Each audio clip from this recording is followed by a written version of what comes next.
The bluff that saved Earth Captain Marcus Webb stared at the holographic display showing 300 alien warships approaching Earth's solar system. The Korthic Empire had finally come to collect what they believed was owed to them. Behind him, the Emergency Council of Earth's United Defense Coalition argued in hushed tones about their limited options. Captain Webb called Director Julia Park from across the command center.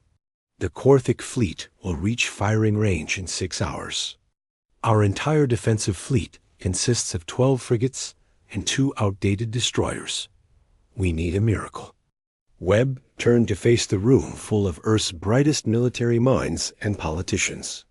They all wore the same expression of barely contained panic.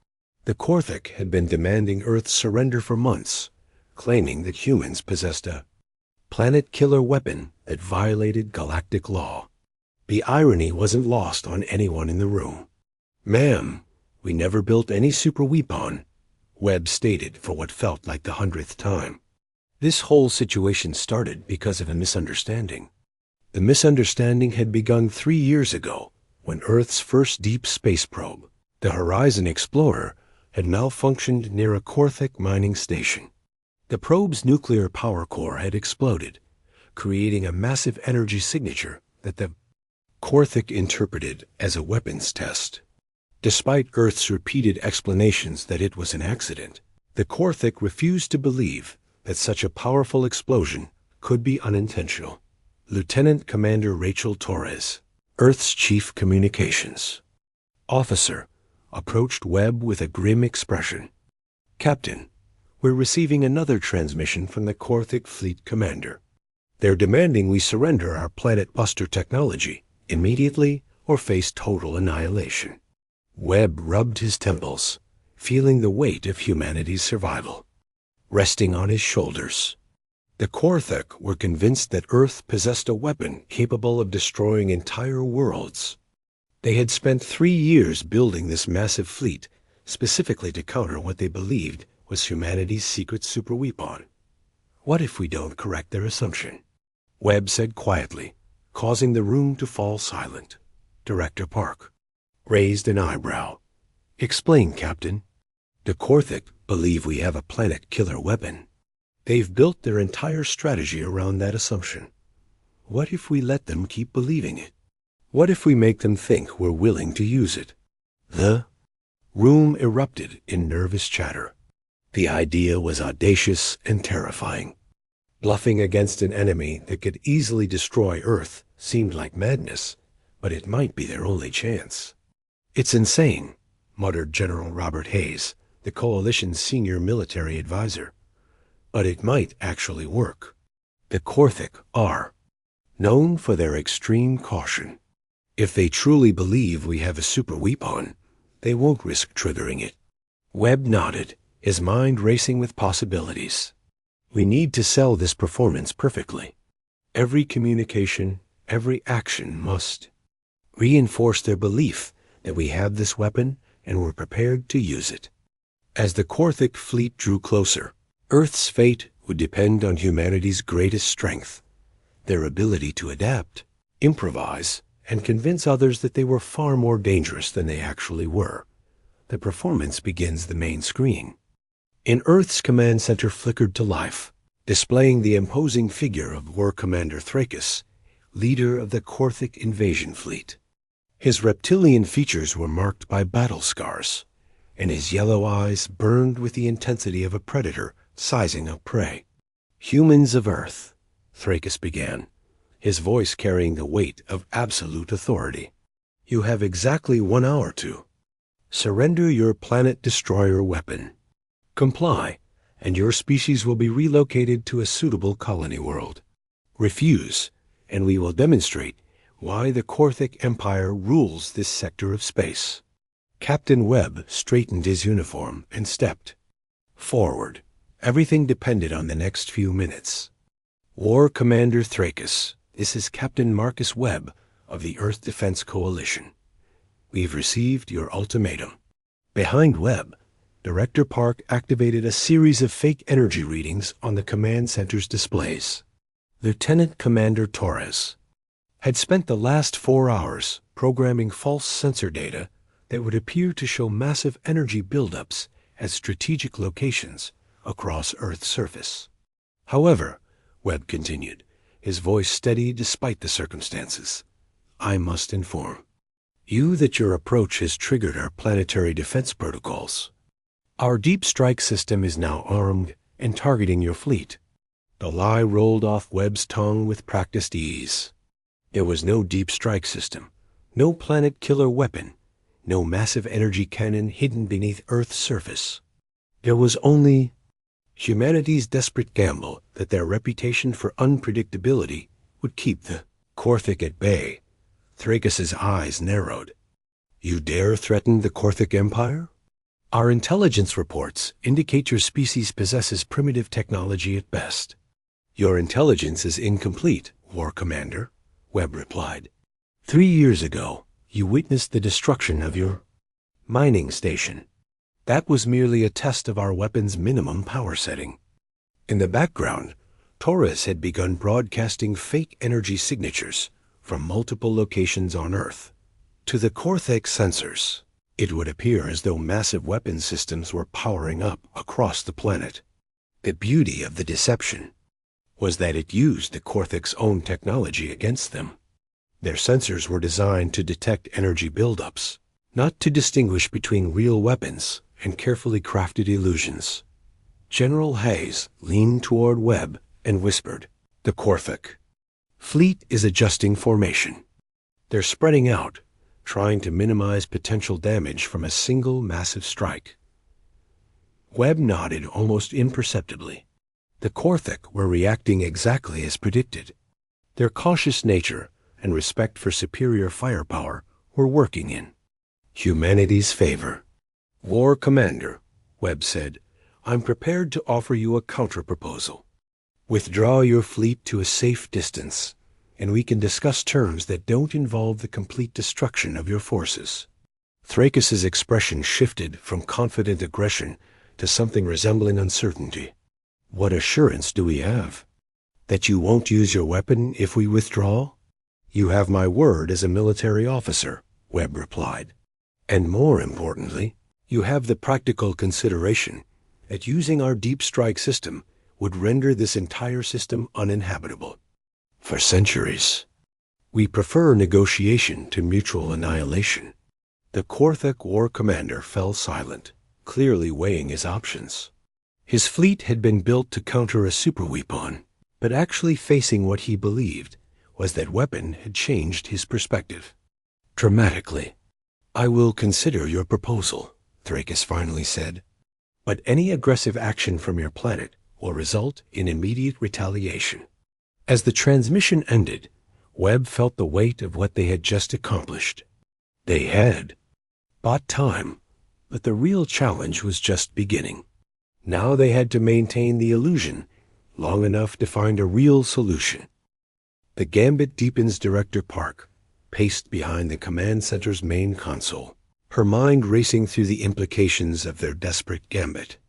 Captain Webb, we've bought ourselves maybe 6 hours. The Korthic fleet has pulled back to what? They consider a safe distance, but they're not leaving the system. Webb studied the tactical display, showing the Korthic ships arranged in a defensive formation just beyond Mars orbit. They're scared, but they're not stupid. Thrakis is probably trying to figure out exactly what kind of weapon we have and how to counter it. Lieutenant Commander Torres approached with a concerned expression. Captain, we're intercepting increased communication traffic between the Korthic fleet and their homeworld. They're requesting additional intelligence about our supposed Superweapon. The situation was becoming more complex by the hour. Earth's deception had worked too well. The Korthic were now treating humanity as a serious threat, which meant they would eventually bring enough firepower to overwhelm any defensive system, real or imaginary. Sir? Called out Ensign David Chun from the communication station. We're receiving an unexpected transmission. It's not from the Korthic fleet. Webb frowned. Source? It appears to be from a ship that just entered the system. Small vessel, unknown configuration. They're requesting permission to dock with our primary orbital station. The main screen flickered, revealing a humanoid figure with pale blue skin and silver hair. Her appearance was elegant and somehow timeless, suggesting a species far older than humanity. "Greetings, people of Earth," the figure said in perfect English.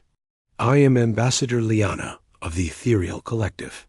We have been observing your current situation with great interest."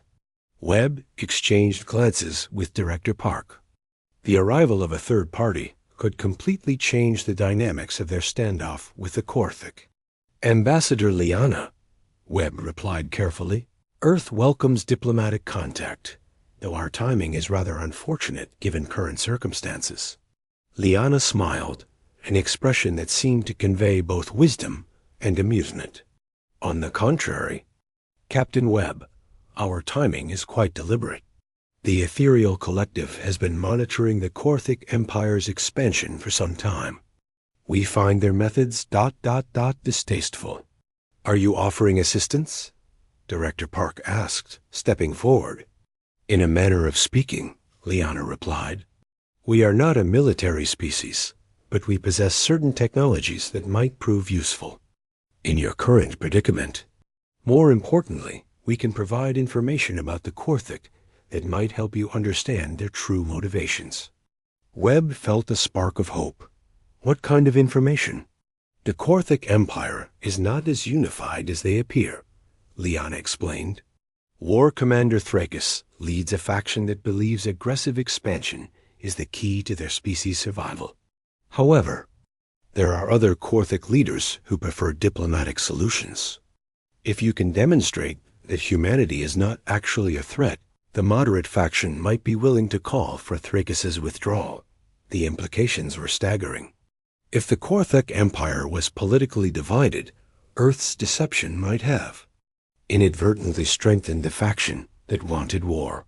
"How do we prove we're not a threat without revealing that we never had a superweapon in the first place?" Webb asked. Liana's expression grew thoughtful. "That, Captain, is where our technology becomes useful. We can help you create a demonstration that will satisfy both factions. The moderates will see that humanity is reasonable, while the war faction will believe you're showing mercy rather than weakness." Torres looked up from her console. "Captain, the Korthik fleet is receiving new transmissions from their homeworld. Whatever they're discussing, it's causing significant debate among their command staff." Webb realized that Earth's bluff had created a window of opportunity, but that window was closing rapidly. The next few hours would determine whether humanity's deception would save them or doom them to destruction. "Ambassador Liana," Webb said, "what exactly are you proposing?" The ethereal solution Ambassador Liana's ship, the Serenity, was unlike anything Earth's engineers had ever seen. Its hull seemed to shimmer with an inner light, and the technology aboard operated on principles that challenged human understanding of physics. Webb and Director Park toured the vessel's main laboratory, where Liana demonstrated the solution to their impossible situation. "The device we call a resonance field generator," Liana explained, gesturing to a crystalline structure that pulsed with gentle energy. "It can create localized distortions in space-time that appear to sensors as massive energy buildups. More importantly, it can simulate the energy signature of a weapon discharging without actually creating any destructive force." Webb studied the alien technology with a mixture of amazement and hope. "You're suggesting we fake a weapon test?" "Not fake," Liana corrected. "Demonstrate. The Korthik need to see proof of your weapon's existence, but they also need to understand that humanity chooses restraint over destruction. This device will let you show them both." Director Park examined the crystalline generator. "What's the catch, Ambassador? Why would your people help us?" Liana's expression grew serious. "The Korthik Empire represents a threat to peaceful species throughout this region of space. They respect only superior force, but they also fear extinction. By helping you establish a credible deterrent, we create stability that benefits everyone. Back on Earth, the command center buzzed with activity as engineers worked to integrate the gene ethereal technology with Earth's existing systems. The plan was audacious. They would stage a demonstration of their non-existent Superweapon that would convince the Korthik of both its reality and humanity's restraint. Lieutenant Commander Torres coordinated the technical aspects of the deception. The resonance field generator will be positioned at the Lagrange point between Earth and Luna. When activated, it will create an energy pulse visible across the entire solar system. And the target? Webb asked. An asteroid we've moved into. Position, Torres replied. The field generator will create the appearance of the asteroid being completely disintegrated, but it will actually be transported to a different location using ethereal translocation technology.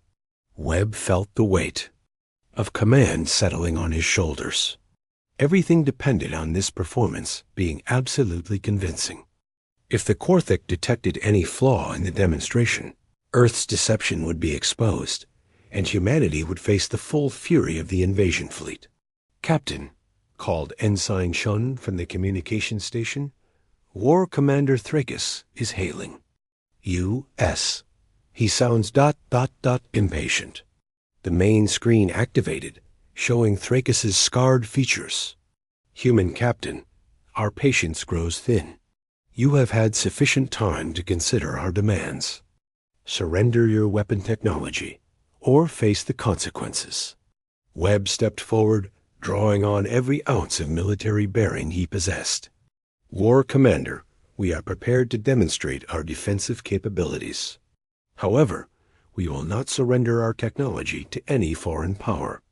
Thrakis's eyes narrowed. You speak of demonstrations?